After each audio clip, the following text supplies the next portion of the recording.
नमस्कार नवनीत जी। नमस्ते सर जी। अच्छा, आज सूर्य महाराज धनु राशि में प्रवेश करने वाले हैं, तो उसके बारे में कुछ चर्चा करेंगे। वैसे तो यूट्यूब में आपको बहुत सारी वीडियो मिलेंगे, पर आज कुछ अलग सा लेकर हम आए हैं आपको बताने के लिए कि अगर आपका एसेंडेंट एसेंडेंट को छोड़िए, एसेंडेंट को हम यहाँ पे नहीं गिनेंगे ना। हाँ, ये असेंडेंट को नहीं गिनेंगे पहले। हाँ, तो हम अगर सिर्फ ये असेंडेंट लेंगे तो फिर उसके हिसाब से देखना पड़ेगा। हम नॉर्मल तरीके से कुछ एक नया बताने जा कॉन्सेप्ट रहे हैं। एक रूल, एक कॉन्सेप्ट। कॉन्सेप्ट, अपना एक तरीका बताते हैं कि क्या हो सकता है। हम्म। और ज्यादातर ये जो एरिस एसेंडेंट यानी कि मेष लग्न, लियो एसेंडेंट यानी कि सी लग्न, और धनु एसेंडेंट, धनु राशि जो है, धनु एसेंडेंट का सेजिटेरियस एसेंडेंट उनके लिए खास रहेगा, बराबर ना सर? बराबर। हम ठीक है, तो चालू करते हैं, आप अपना टॉपिक चालू कीजिए। कुंडली ऐसे की तो जरूरत। सभी असेंडेंट के ऊपर। हाँ, ऐसे तो सभी असेंडेंट पे काम किया जा सकता है। ऐसा कोई प्रॉब्लम नहीं है। लेकिन जैसे हमें मैंने जहां तक देखा है उसके बेस पे ऑब्जर्वेशन है, उसके बेस पे बोल रहा हूँ। और बहुत सारे इवेंट जो ऐसे हुए हैं तो वहां पे हम लोग को देखने को मिले, तो उसके बेस पे हम थोड़ा वर्कआउट करने वाले हैं।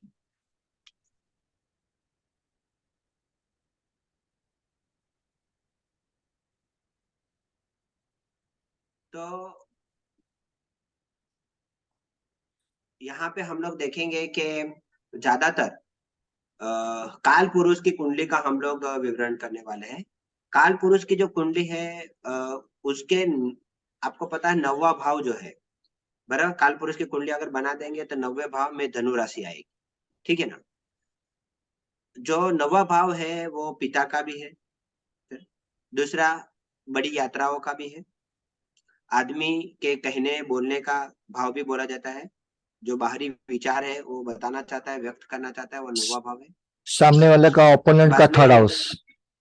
अपन उनका थर्ड हाउस। और दूसरा बहुत इम्पोर्टेंट चीज है, गुरु की राशि है, धर्म की राशि है वो वहां पे। तो धर्म में बदलाव या धर्म से जुड़ी हुई यात्रा, ऐसा हम लोग बोल सकते हैं, बराबर। या धर्म से जुड़ी हुई एक्टिविटी या प्रवृत्ति बोल सकते हैं। क्योंकि सूर्य महाराज जो है वो काल पुरुष कुंडली के पांचवें भाव का मालिक है, जो हमारी क्रिएटिविटी बताता है, पिछला जन्म का बताता है, कोई भी हिसाब। तो यहाँ पे पंचम टू पंचम गोचर करने वाला है, मंत्र ऐसा तंत्र बोल सिद्धि, सकते हैं। मंत्र तंत्र सिद्धि, या कुछ कुछ अपना एस्ट्रोलॉजी को लेकर वहां पे मंदिर में जाना है, वो भी सब आ सकता है यहाँ पे। आ सकता है, ठीक है। तो ऐसा हम जरा देखने वाले हैं। तो नीरज जी, कोई कुंडली है, मतलब काल पुरुष की कुंडली आप ही रखे लगा तो। दीजिए। चलिए एक नहीं, काम आप कर। लगा लीजिए। ठीक है, ठीक है, एक मिनट।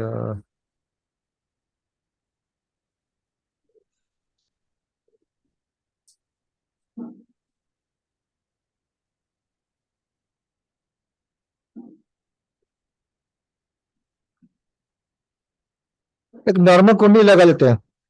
हाँ, चलेगा, कोई प्रॉब्लम नहीं काल है। पुरुष की नॉर्मल नॉर्मल गोचर की कुंडली हम लगा लेते हैं, वो बढ़िया हाँ, रहेगा। तो यहाँ बराबर, पे ठीक है। मैं स्क्रीन शेयर कर रहा हूँ। हम्म।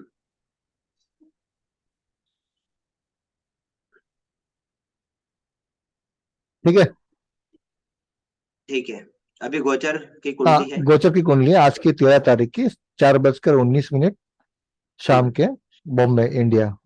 बढ़ जाइए। देखो, यहाँ पे भी चार लग्न ही देखो उदित हुआ है। कोई इंसिडेंट, हम जिस तरह से बात कर रहे हैं, जैसे मैं कल भी थोड़ी हिंट दिया था कि नहीं, लग्न प्राण दशा लग्न जो है। लग्न लग्न टॉरस है, मैंने चार्ट को घुमा दिया है। नहीं, कोई प्रॉब्लम नहीं। तो प्राण दशा के अंदर भी हम जिस तरह की बात करने वाले हैं वैसे ही इसमें भी हो सकती है। तो यहाँ पे देखेंगे कि काल पुरुष कुंडली के हिसाब से हम लोगों ने रखा है, एक, पांच और नौ भाव के रखा है। अभी आप जैसे देख रहे हैं कि सूर्य महाराज अभी वृश्चिक राशि में है, अष्टम भाव में दिख रहे हैं, ठीक है। नवनीत जी, एक मिनट, आपको मैं दूसरा रोकूंगा यहाँ पे। देखिए, हाँ, जो अभी जो गोचर में अभी जो लग्न चल रहा है, एसेंडेंट टॉरस लग्न है अभी। हाँ, काल पुरुष की कुंडली के मुताबिक हम हमको बता रहे हैं, बाद में मैं वापस जो लग्न एसेंडेंट चल रहा है टॉरस, वो घुमा देंगे, हाँ, तो यहाँ पे दो कुंडली हो जाएंगी, जिसका जो चार्ट होगा और जिसका, और काल पुरुष कुंडली, बराबर ना? जिसका जो चार्ट होगा तो आपको समझ में भी आएगा कि 2 नंबर का चार्ट है, 3 नंबर का है, कैंसर एसेंडेंट, तो किस तरह से उनको समझा समझा जाना चाहिए, बराबर ना? बराबर, हाँ। बोलिए। तो ये अभी जो सूर्य महाराज का जो गोचर होने वाला है 15 दिसंबर से लेके 15 जनवरी के बीच में, हम्म। बराबर, जो राशि परिवर्तन होने वाली है, तो इसका इफेक्ट तो हकीकत में देखा जाए तो आपको 15 दिन पहले ही थोड़ा बहुत इवेंट देखने को मिलेगा, आपकी लाइफ के अंदर बोलते कि उससे रिलेटेड एक्टिविटी होगी। तो जैसे कि यहाँ पे सूर्य महाराज अगर हम बोल सकते हैं कि नवम भाव में जा रहे हैं, ठीक है, तो नवम भाव मतलब धर्म का भाव है, बराबर, और सूर्य महाराज जो है पंचम भाव का जो मालिक है, बराबर, काल पुरुष की कुंडली के हिसाब से वो नवम भाव में जा रहा है, पंचम टू पंचम है, जैसे हम लोगों ने पहले डिस्कशन किया। अभी पंचम तो पंचम वापिस एक्टिविटी बता रहा है आपके बारे में, सैर सट्टे के बारे में जो भी आप समझ सकते हैं, या मंत्र तंत्र सिद्धि के बारे में बात सकते हैं, ऐसा भी बोल सकते हैं। तो जब सूर्य महाराज ये नवम भाव को जाएंगे, तो पहला तो धर्म का भाव है, बराबर, तो सूर्य महाराज आपको क्रिएटिविटी देगा, धर्म के भाव से जुड़ी हुई ट्रेवलिंग करवा सकता है, यात्रा करवा सकता है, बराबर, ऐसा हम लोग बोल सकते हैं। अभी धर्म से जुड़ी यात्रा मतलब क्या, तो आप दूर दराज प्रदेश में जा सकते हैं, क्योंकि बड़ी यात्राओं के बारे में बताया, नवम भाव बड़ी यात्रा बताता है, एक दिन का ट्रेवलिंग नहीं है, 3-4 दिन या हफ्ते, उससे ज्यादा दिन का भी ट्रेवलिंग बोल सकते हैं हम लोग, ठीक है। तो यहाँ पे जब नवम भाव में सूर्य जाएगा, तब ऐसे मंदिर, मस्जिद, बराबर, गुरुद्वारा या चर्च, ऐसी जगह पे आप घूमने जा सकते हैं, या ऐसा दिखा जाएगा, धर्म से जुड़े बदलाव या धर्म से जुड़ी हुई एक्टिविटी हम लोग को यहाँ पे देखने को मिल सकती है, पहला चीज।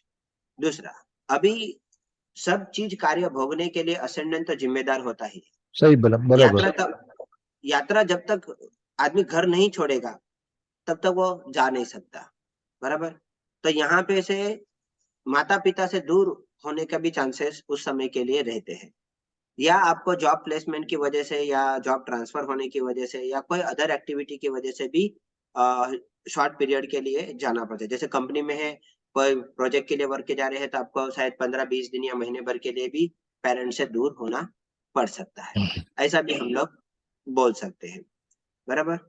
तीसरा, धर्म में हम लोगों ने देखा बड़ी मुसाफरी देखी, पिता से दूर जाने के बारे में भी हम लोगों ने देखा, बराबर। इस तरह से सूर्य महाराज अभी नेक्स्ट 15 थर्सडे को आने वाले हैं, गुरुवार को। 15 दिसंबर से 15 जनवरी के बीच में भ्रमण का समय इस तरह सा योग बनेगा। हम लोग ने पिछले एक वीडियो में भी हम लोग ने देखा था कि धर्म त्रिकोण के बारे में हम लोग ने एक्सप्लेन किया था, बराबर, सही और बोला। धर्म त्रिकोण, हाँ, धर्म त्रिकोण के भाव में वापिस सूर्य महाराज जा रहे हैं, ऐसा बोल सकते हैं, बराबर। तो त्रिकोण का मालिक त्रिकोण में जा रहा है, बराबर, ऐसा भी हम लोग बोल सकते हैं, बराबर। अभी बराबर। यहाँ पे एक और कंसेप्ट भी हम आगे जाके लाएंगे, कि सूर्य महाराज जो है अपनी उच्चतम राशि और न्यूनतम राशि मतलब डेबिलेटेड साइन के अंदर जाने से, मतलब जन्मे जो जातक है उनके लिए वो क्या बदलाव ला सकता है, वो किस तरह से बिजनेस में या अपने सेल्फ काम में आगे बढ़ सकते हैं, वो भी उस पर इफेक्ट करेंगे, उसके ऊपर भी हम एक वीडियो बनाएंगे, बराबर, उसके बारे में हम इंफॉर्मेशन शेयर करेंगे। तो नीरज जी, अच्छा। आज का जो ऐसा, अच्छा, यहाँ पे मैं अभी जो ओरिजिनल एसेंडेंट चल रहा है, 2 नंबर हम ये ले लेते हैं। ये तो हमने काल पुरुष का कुंडली लिया था, अभी यहाँ पे 2 नंबर ले लेते हैं, वृषभ राशि का लग्न जो फिलहाल गोचर में चल रहा है, बराबर। बराबर, इसके मुताबिक इनको भी हमारे व्यूअर्स को बता दीजिए, अगर किसी का एसेंडेंट कर्क राशि का है, धनु राशि का है, मकर राशि, तो ये टॉरस का अगर हम थोड़ा एक्सप्लेन करेंगे तो उनको भी पता चलेगा कि हमें क्या समझना चाहिए, हमारे अंडरस्टैंडिंग बराबर, क्या होनी चाहिए। बराबर है। अभी देखो सूर्य महाराज बदलाव कर रहे हैं, तो यहाँ पे देखो सूर्य महाराज उनके अष्टम भाव में जाएंगे, ठीक है। अष्टम भाव जो है पिता संपत्ति के बारे, पिता के रिलेटेड संपत्ति के बारे में बताता है, बराबर। तो वहां पे देखो सूर्य महाराज भी अग्नि तत्व के हैं, और जो राशि में जा रहे हैं वो भी अग्नि तत्व की राशि है, बराबर, फायर बढ़ेगा, बराबर। तो हम बोल सकते हैं कि यहाँ पे पिता से थोड़ा सा असमंजस या भेदभाव होने की शक्यता हो जाएगी, क्योंकि अष्टम भाव जो है गवर्नमेंट मतलब पिता के जो वारसागत संपत्ति है उसके अंदर थोड़ी डिस्प्यूट आने के चांसेस हो सकते हैं, ऐसा हम लोग बोल सकते हैं। दूसरा एक कारण है, देखो यहाँ पे चौथे भाव का जो मालिक है वो अष्टम में जा रहा है, बराबर। और चौथा भाव वापिस यहाँ पे क्या बता रहा है, प्रॉपर्टी, घर बार, उनके रिलेटेड समस्या, उनके रिलेटेड बातचीत, बराबर, उनके रिलेटेड विवाद के बारे में बता रहा है, बराबर। तो यहाँ पे वो भी लिटिगेशन दिख रही है, ये समस्या दिख रही है, ऐसे भी हम लोग देख सकते हैं। ठीक है। यहाँ पे और एक मैं बात बताना चाहूंगा। अष्टम Yes. स्थान में धनु राशि 9 नंबर की जो उदित हो रही है यहाँ पे, तो एक काल पुरुष कुंडली की 9वें भाव की राशि है, तो यहाँ पे पिता को हाँ, हमने इसलिए, फादर को इसलिए इन्वॉल्व किया हुआ है। प्लस बराबर। अगर हम यही काल पुरुष की जो 9वां भाव है, 9वीं राशि धनु राशि, तो लॉन्ग ट्रिप यात्रा जैसे हमने बताया, वो भी बताइए नवनीत जी। हाँ। और दूसरी चीज ऐसे है कि यहाँ पे जो सूर्य महाराज जो है, क्या ज्योतिष के अंदर राजा माने गए हैं, बराबर। बराबर। अभी राजा कहाँ जा रहे हैं, गुरु के घर में जा रहे हैं, बराबर। बराबर। तो यहाँ पे राजा जब गुरु के पास जाएंगे तो दीक्षा कुछ लेना, कुछ सीखना, कुछ ज्ञान लेना, इस तरह का भी काम हो सकता है ऐसा। यहाँ पे ऐसा भी हो सकता है कि घर वाले पूरा फैमिली ऐसी जगह पे जाए, हाँ, ऐसी जगह पे जाए जहाँ पे लॉन्ग लॉन्ग टर्म वो सब हो सके, एस्ट्रोलॉजी का हाँ, कुछ हो सके यार, कुछ गुरु विद्या का हाँ, लेकर। हो सकता है। अभी सभी लोग तो एस्ट्रोलॉजी से जुड़े नहीं रहेंगे, बराबर। बराबर। बाकी जितने भी लोग हैं, ये हम लोग बोलेंगे बार बार यहाँ पे उनकी यात्रा होगी ये महीने के अंदर, धार्मिक स्थलों के अंदर, ऐसा ये बोल सकते द्विसभा हैं। म्यूचुअल राशि है ना। म्यूचुअल म्यूचुअल हम्म। द्विसभा राशि होने की वजह से बार बार रिपीटेशन होने की शक्यता बढ़ जाती है यहाँ पे। यहाँ पे ऐसा भी हो सकता है कि अगर एक महीने में हो नहीं होती तो नेक्स्ट टाइम में भी हो सके। हो सके, क्योंकि देखो कोई भी इवेंट होने वाला रहता है, उसकी शुरुआत अगर 10-15 दिन पहले अगर देखने को मिलता है, तो मैं ऐसा मानता हूँ कि ये जैसे सूर्य महाराज का जो ब्रह्मण है धनु राशि से निकल के मकर राशि के अंदर जब भी जाएगा, बराबर, तो उसके मतलब 15 फरवरी, जब 15 जनवरी से 15 फरवरी के बीच में भी आपको ये इवेंट दे सकता है, हम्म। बराबर। बढ़िया। क्योंकि आपका सूर्य महाराज जो है वो आपकी कुंडली के कस्प के साथ, भाव मध्य के साथ किस तरह से ट्राई करने वाला है, किस तरह का ऑफ बनाने वाला है, उसके हिसाब से भी आपको रिजल्ट रहेगा। अगर ये बराबर। ऑफ में रहेगा, बराबर, तो वो तो रिजल्ट तो देने ही वाला है, बढ़िया। बराबर। बराबर। इसलिए ऐसा जरूरी नहीं है कि एकदम बोले कि 15 दिसंबर से 15 जनवरी के बीच में ही होना चाहिए, ऐसा थंब रूल नहीं बोल रहे, वो 10 या 15 दिन आगे पीछे वो ज्यादातर आपको। ज्यादातर निर्यन सिस्टम में, वैदिक सिस्टम में, जब भी कोई ग्रह भाव मध्य के करीब में आता है तभी उसका फल मिलना ज्यादा शुरुआत इफेक्टिव होता है। नहीं। बराबर। हाँ, बराबर। तो अगर ये राशि परिवर्तन भी होगी, अगर हम लोग 15 जनवरी के बाद भी लेंगे, उसमें 15 दिन ऐड कर देंगे, बराबर। बराबर, तो लगभग मंथ खत्म हो जाता है, फरवरी स्टार्ट हो जाता है। बराबर। बराबर। तो किसी किसी को हो सकता है कि ये दो 15 जनवरी तक ना मिले, तो शायद 25 जनवरी के अंदर ये इफेक्ट देखने को मिलेंगे, बराबर। बराबर। दूसरा यहाँ पे गुरु की राशि है, तो शायद किसी का धर्म संस्कार करते हैं, बराबर, उसमें भी कभी यज्ञ पवित्र विद्या, यज्ञ जन्म पवित्र विधि जो बोलते हैं इसको, जन्म विधि, यज्ञ पवित्र। तो उसमें भी जाने का हो सकता है, ऐसे ये कार्य भी हो सकते हैं, बराबर, ऐसा भी देखा गया है बहुत बार। यहाँ पे होम हवन यज्ञ, कुछ बड़ी पूजा वो भी हो सकती है हाँ, धार्मिक स्थल पे हाँ, जाके, फैमिली वाले। हाँ। ज्यादातर अगर मुहूर्त के हिसाब से देखा जाए तो लोग क्या बोले कि सूर्य धन राशि में चला गया, धनुर्मास चालू हो गया, कम है? होता है जैसे हम तो कहते हैं।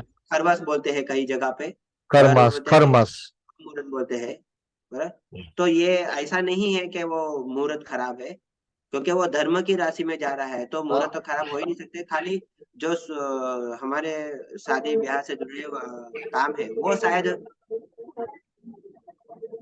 शायद अटक सकते। ओके। ओके। यहाँ पे ऐसा है कि जो पूरा जो ग्रह मंडल जिसके इर्द गिर्द घूम रहा है, रोटेशन हो रहा है, सूर्य महाराज किंग ऑफ प्लेनेट, वो उठकर चलकर गुरु महाराज अपने जो गुरु के घर में जा रहे हैं, तो एक एक अच्छा है, क्योंकि वो स्वयं उठ, क्योंकि राजा को अगर जाना है तो वो सोचेगा। अब अभी यहाँ पे मैं एक ही बताऊं कि तुला लिब्रा साइन में है, 7 नंबर की राशि में, तुला राशि में सूर्य महाराज डेबिलिटेड क्यों होता है? अगर आप राजा को बोलोगे बोलोगे कि भाई जा मार्केट में जाके सब्जी लेके आ, तो थोड़ी वो करेगा, उसको कितना ऑड फील होगा, उसका स्टेटस मान सम्मान सब झुका के नीचे जाना, सब लोग उसकी मजाक उड़ाएंगे। बराबर ना, तो वो उसको थोड़ा ऑड फील होगा।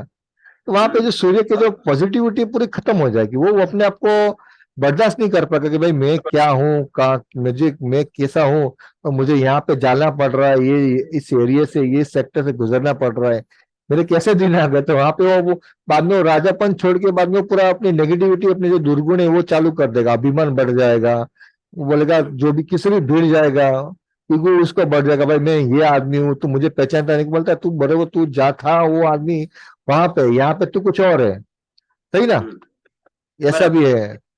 पर एक गुरु के घर में जा रहे तो वहां अपना पूरा जो बोलते हैं ना कि भाई गुरु गुरु गुरु होते हैं, तो वहां पे उनका पूरी वंदना, गुरु के सामने बैठ के उनका जो भी प्रवचन है लेना। प्रवचन लेना, उनका आशीर्वाद लेना, तो ये भी एक अच्छी बात है।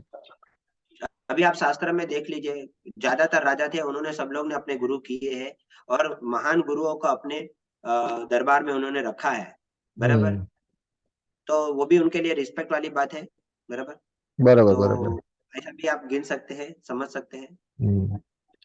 तो आज का हमारा एक कॉन्सेप्ट यही तक था, और आप भी हमको फीडबैक दीजिए, कमेंट्स दीजिए। हम्म, जब ये गुरु का सूर्य महाराज का ट्रांजिट मकर में, मकर संक्रांति आती है, चंद्र हम्म, 15 जनवरी के आजू बाजू, तो आप अपने कमेंट्स में जरूर में बताइए कि आप, हमने जो भाई ये वीडियो बनाया हुआ है बिफोर संक्रांति, हम्म, धनु संक्रांति, तो आप मुझे हमें बताइए कमेंट्स में लिख करके आपके क्या एक्सपीरियंस रहे हैं हमने जो बताया हुआ है। तो हमको भी तो बराबर। कुछ सीखने को मिलेगा, हमने जो ऑब्जर्वेशन किया हुआ है। तो हम्म, ज्यादातर वीडियो हम लोग यही बनाते हैं कि हमने ऑब्जर्वेशन को देखो, ज्योतिष में लिखी हुई किताबें, मैगजीन बहुत कुछ है, पर जो ऑब्जर्वेशन से जो ज्ञान और अपना एक्सपीरियंस मिलता है ना, वो कुछ अलग ही प्रकार का होता है, डिफरेंस होता है पूरा। बराबर। बराबर। तो सभी व्यूअर्स को हमारा एक तहे दिल से मैं आपको इन्विटेशन इन्विटेशन दूंगा कि आप भी कमेंट्स में बताइए। ये नवनीत जी का और मेरा भी थोड़ा बहुत ऑब्जर्वेशन है, तो उनका ज्यादा है, तो आप जरूर बताइए तो हम कहाँ तक सक्सेसफुल हुए हैं। और आपको भी ये हम्म, दिखता है तो जरूर बताइए, तो अगले और दो चार गोचर को लेकर हम दो चार वीडियो और बनाएंगे, अलग हाँ, तो दूसरे यहाँ अलग पे क्या अलग है। प्रकार के प्लेनेट को लेकर। बराबर। तो यहाँ पे अगर चाहिए तो हम पोल भी आपके लिए ऑर्गेनाइज करेंगे ताकि आप उसमें रिप्लाई दे सकें। बराबर। बराबर। ठीक है। तो तो यहाँ पे मैं नवनीत जी को मैं बोलूंगा, अभी अगले वीडियो में मिलेंगे। और हमने कोर्स, एक आप कोर्स के बारे में बताइए, एलिमेंट का कोर्स जो हमने बताया आपको। हाँ, वो हम बस आपको अभी थोड़े टाइम के अंदर डिक्लेयर करेंगे। बराबर। जैसे यहाँ पे सूर्य महाराज धनु राशि में प्रवेश करेंगे, बराबर। तो धर्म से जुड़ी हुई बात भी होगी। बराबर बराबर। सही बात है। और यहाँ पे जैसे अभी गोचर में हम लोगों ने अष्टम भाव के बारे में, सूर्य महाराज गोचर जाने करने जाने वाले थे, ये टॉरस लग्न के बारे में। तो वो भी गूढ़ विद्या के बारे में बता था। और गूढ़ विद्या यहाँ पे ज्योतिष से जुड़ी भी हो सकती है। बराबर। बराबर। तो उससे बराबर। रिलेटेड भी हम डिक्लेयर करने वाले ही थे। बराबर। वो भी इंडिकेशन दिखा रहा है दिखा रहा कि है। हम गुड़ विद्या कुछ नहीं बताने दे रहा। तो कुछ देख अलग तरीके से हम बताने के लिए ये बना। देखिए, एस्ट्रोलॉजी में ऐसा है कि आप किसी की, अगर आपको ज्योतिष सही तरह से हजम हुआ है, डाइजेस्ट हुआ है, तो वाह वाह तो सब कुछ होगी। पर जो रियल जेन्युइन पर्सन जो सचमुच में आपसे मदद लेना चाहता है, आपकी गाइडेंस लेना चाहता है, कहीं पे अटका हुआ है, फंसा हुआ है, तो डिफिकल्टी में, तो आपको बहुत मतलब आपको बहुत अंदर से बहुत अच्छा होगा कि भाई मैंने किसी का भला किया। इस कोई भाई उसका जो बहुत सालों से रुका होता हो। वास्तु में भी ऐसा है, वास्तु भी ऐसा ही, वास्तु के बारे में कुछ एक्सपीरियंस आप बताएंगे नवनीत जी? तो कोई ऐसा फंस गया है, या कुछ ऐसी दुर्घटना, तंत्र मंत्र, या कुछ भी ऐसे कुछ आपकी जो इतने साल से आप जो बता रहे हो, कुछ भी एक आध एक्सपीरियंस बता दिए। ऐसे तो काफी चीज है, जैसे कि सबसे बेड ज्यादातर एक्सपीरियंस, सबसे बेड एक्सपीरियंस हुआ रहेगा, और वो बता दी कि वहां से वो आदमी ने आपने आपने उस आदमी को निकाल, वो तो सही गाइडेंस देके आपने उसको हेल्प कर दी, वो भी एक एक्सपीरियंस बताइए। देखो, देखो इसे देखा अभी जैसे हम लोगों ने बताया कि सूर्य महाराज जो है राजा है। ठीक है। राजा का अपना प्रतिनिधित्व रहता है। वो डिसीजन जो देता है वो फाइनल है। बराबर। तो उसी तरह से अगर हम लोग इंडिया में रह रहे हैं या कोई भी देश में रह रहे हैं, ठीक है, तो यहाँ पे हमारी सत्ता राजा महाराजा तो अभी है नहीं। बराबर। तो हमारे यहाँ पे कायदा व्यवस्था है। आप उसका सिंबल देखिए। बराबर। वो सिंबल है अपना एम्बलम, जिसको बोल सकते हैं हम लोग। तो ये जो एम्बलम है वो अपना अशोक का स्तंभ है।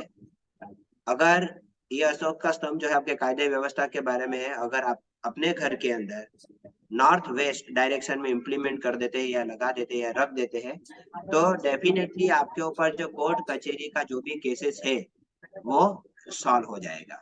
इतना मैं बोल सकता हूँ। और ऐसा मैंने एक नहीं कई एग्जाम्पल से सॉल्ट आउट किए हैं, बराबर, और उनको रिजल्ट मिला है। अगर अगर आप भी कोई ऐसे लिटिगेशन में फंसे हैं, केस करार में फंसे हैं, तो आप ये रेमेडी ट्राई कर सकते हैं और डेफिनेटली आपको रिजल्ट मिलेगा, बराबर, ऐसा मैं बोल सकता हूँ। जो लॉन्ग टाइम से मुकदमा चल रहा है और वो सुलटा, वो तो उसका कुछ रिजल्ट नहीं आ रहा है, तो ये हाँ। रेमेडी जरूर कीजिए, क्योंकि उनका वास्तु का नॉलेज भी बहुत अच्छा है। उन्होंने जो बताया अपने ऑब्जर्वेशन नहीं, उन्होंने टोटली उसने अच्छा एक्सपीरियंस बताया। तो नवनी जी, यहाँ पे हम यहाँ पे अभी रुकेंगे, तो यहाँ पे आगे चलते हैं हम लोग, और अपनी नेक्स्ट सेशन में आपको मिलेंगे। ठीक है, नमस्कार, मिलते हैं। नमस्ते सर। ओके। Okay sir.